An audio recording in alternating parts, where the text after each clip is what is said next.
We are in the first page of part 1, and to start out we're going to use a calculator to find the tangent, sine, and cosine of a angle. And what you'll see in this first one, tan of 150 degrees, you pull out your calculator and there's going to be a key on there that says tan on it, stands for tangent. And when you push that, you'll be able to type in 150 into your calculator.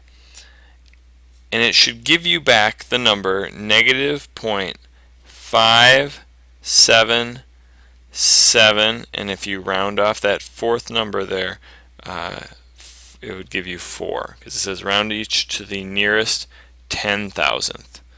Now if your calculator does not give you that number, there's a good chance it is in a mode called Radian Mode.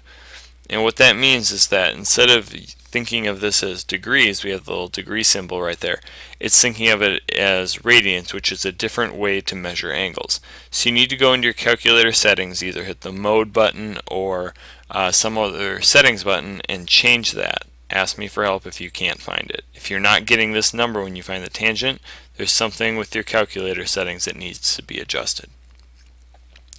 Scrolling down a little farther, we're going to work in the opposite direction, and we're going to do number 4. It says find each angle measure to the nearest degree. And you're given that the cosine of u, which means the cosine of whatever angle, is equal to 0.2924. To undo a cosine, you take the inverse cosine of both sides.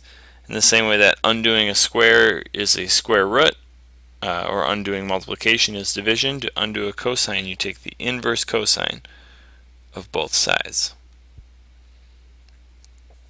Now the cosine inverse and the cosine cancel each other out. So on the one side we just have u equals.